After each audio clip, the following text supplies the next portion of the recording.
Alors, premier sujet de cette édition, le Togo, l'état de crise permanent.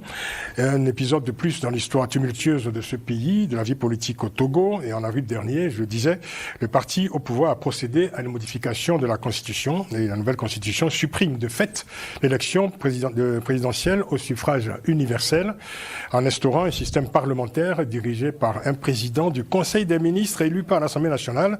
Et dans ce nouveau système, il n'y aura plus de limitation de mandat présidentiel. Et le Togo est donc entré dans ce qu'on appelle une 5e République.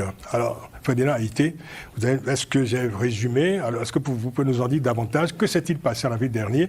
Et en quoi cela a constitué un tournant dans la vie politique de votre pays? Alors, il faut rappeler déjà que ce n'est pas une modification constitutionnelle, c'est une nouvelle constitution. C'est une nouvelle constitution. Une nouvelle constitution qui a été élaborée et imposée par le pouvoir en place. Et ce qui se passe au Togo depuis une vingtaine d'années me rappelle le livre de François Mitterrand, le coup d'État permanent, parce qu'au Togo, c'est de ça qu'il s'agit. Faure Gnassingbé, en 2005, il est arrivé par un coup d'État au prix d'un bain de sang, plus de 1000 morts.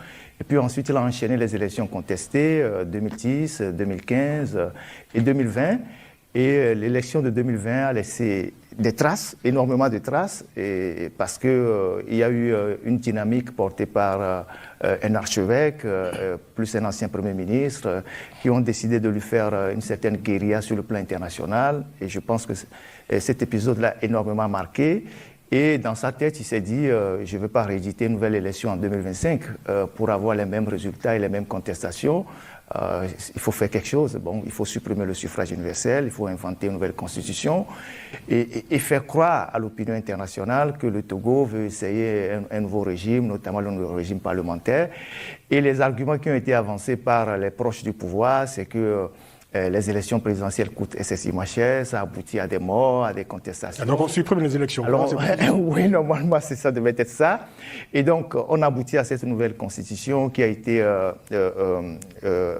élaborée en catimini, adoptée par des députés qui sont acquis à la cause du pouvoir. Oui, parce qu'on s'est demandé pourquoi cette urgence, c'est arrivé tout d'un coup, cette urgence à modifier ou à réviser ou à changer de constitution, quoi, donc, dans un pays qui a d'autres enjeux, évidemment, d'autres défis à relever. Alors, quand on décide de changer un régime politique, il faut quand même donner la parole au peuple. Mais ça n'a pas été le cas. Des députés se sont réunis une nuit, le 25 mars. Pas de référendum. Pas de référendum. Ils ont modifié la Constitution.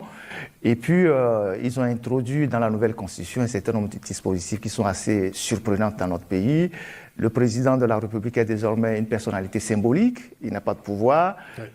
On instaure le président du Conseil, une espèce de Premier ministre qui a tous les pouvoirs, qui a un mandat illimité, qui n'a pas un mandat électif. En fait, dans la Constitution, il est dit que le Premier ministre, c'est le président du parti majoritaire à l'Assemblée. C'est-à-dire, on ne dit pas forcément qu'il est un élu, un député, non. C'est-à-dire, un individu peut se lever, il est président d'un parti majoritaire, il devient Premier ministre, il a tous les pouvoirs, il n'est pas élu, mais il peut dissoudre l'Assemblée nationale. Et donc, on est dans cette aberration-là.